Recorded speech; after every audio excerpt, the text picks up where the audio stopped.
Kalau sudah login, kenapa masih sebut Tuhan Yesus di acara Pastor Gilbert kemarin? Haruskah aku menjawab pertanyaan itu? Kadang aku nggak rasa pertanyaan ini tidak harus aku jawab ya. Karena Dr. Richard, seorang dokter yang dikenal dengan keilmuannya di bidang medis, baru-baru ini menjadi sorotan setelah memutuskan untuk menjadi seorang mualaf. Keputusannya untuk memeluk Islam mengejutkan banyak pihak, terutama karena ia sebelumnya dikenal sebagai seorang yang sangat taat dalam keyakinan lamanya. Namun dalam berbagai kesempatan, Dr. Richard dengan tenang memberikan klarifikasi bahwa keislamannya tidak menghapus rasa hormat dan keyakinannya terhadap sosok Yesus. Kalau sudah login, kenapa masih sebut Tuhan Yesus di acara Pastor Gilbert kemarin? haruskah aku menjawab pertanyaan itu?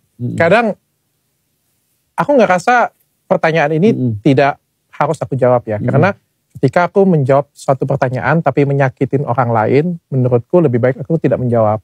Terserah kalian mau ngomong apa kayak gitu kan. Mungkin Ustadz Dery bisa bantuin saya menjawab. Aku rasa ya, kan waktu itu sempat tabayun ke Dr. Richard Lee. Kohani juga sempat telepon kan. Jadi maksud Dr. Richard tuh Nabi Isa, beriman kepada Nabi Isa alaihissalam. Tapi karena berpuluh tahun manggil Nabi Isa itu Tuhan Yesus. Ya, slip of tongue lah. Aku bingung ya, banyak pertanyaan-pertanyaan seperti ini punya seolah-olah, tapi kan jenis pertanyaannya itu seperti ingin menjatuhkan, jenis pertanyaan itu mengejek gitu kan. Dan aku tidak pernah ingin menjawab pertanyaan ini sebenarnya, karena ketika aku menjawab, ini kan pakai akan menyakitin orang. Bener ya, Felix? Kalau aku jawabannya begini, tergantung siapa yang nanya. Kalau yang nanya misalnya orang-orang yang sudah jelas tadi ya, selain 3 orang tadi abaikan aja. Tapi kalau yang nanya adalah 3 orang itu, menurutku sih jawab, jelaskan. Karena gini, ada juga banyak orang yang kupikir ya, kebawa opininya gara-gara dia nggak ngerti. Kata-kata Ali bin Abu Thalib bahwa kita nggak harus menjelaskan diri kita pada siapapun, karena yang benci nggak akan percaya dan yang mencintai pasti akan tetap mencintai. Tidak perlu itu. Itu berlaku pada sesuatu yang memang nggak perlu diklarifikasi. Nah kalau ini menurutku harus diklarifikasi sih. Dan kalau kayak tadi ya, itu sangat mungkin banget slip of tongue itu masih sangat mungkin sekali. Contoh ya, ini aku mau kasih tahu nih.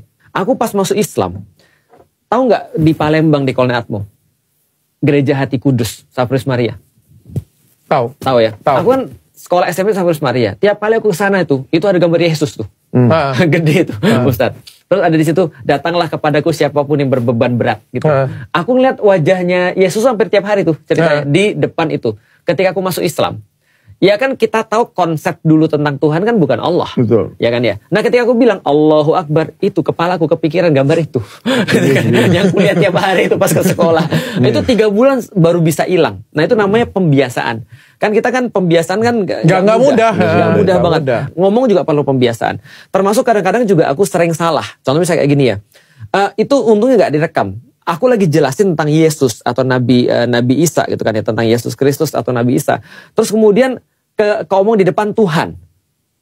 Apakah kemudian aku salah? Jawabannya tidak, karena aku slip of tongue. Semua orang tahu bahwasanya itu cuma slip aja gitu kan ya.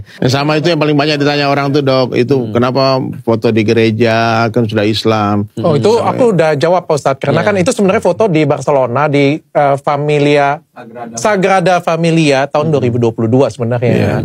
Itu foto dan tidak dalam keadaan misa. Dan mohon maaf Pak Ustadz ya, izin ya Pak Ustadz ya, kalau misalnya pun aku sudah syahadat pun, boleh nggak sih sebenarnya kita masuk ke gereja untuk foto-foto, kan tempat wisata ya? Ada perbedaan pendapat, tapi pendapat yang aku pilih adalah boleh. Selama tidak ada ibadah. Tidak ada penyembahan. Ya, karena tidak ada ibadah. Aku foto-foto itu tahun 2022 dan tahun 2023 Desember aku memilih untuk mengucapkan dengan foto yang sama, dan 2024 aku memilih untuk mengucapkan dengan foto yang sama. Aku pernah punya foto di depan Saint Peter Basilica. Asik. Aku lagi ceramah. Apa boleh kita foto bareng bertiga nanti?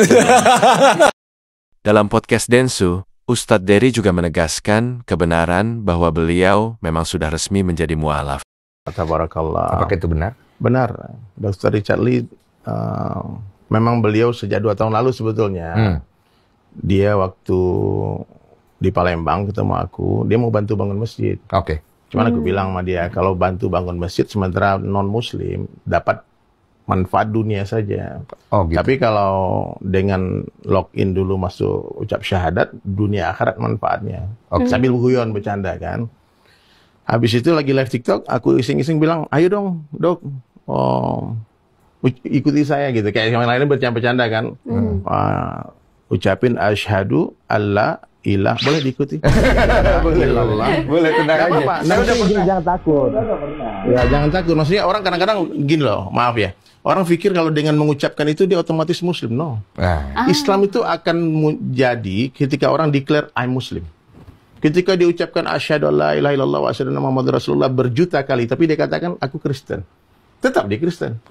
Dr. Richard sendiri menekankan bahwa keputusannya untuk menjadi seorang Muslim adalah hasil dari perenungan panjang, riset mendalam, dan pengalaman spiritual yang ia alami. Ia berharap keputusannya ini tidak menjadi bahan perpecahan, tetapi justru menjadi sarana untuk meningkatkan dialog antar umat beragama dengan penuh rasa hormat dan kedamaian.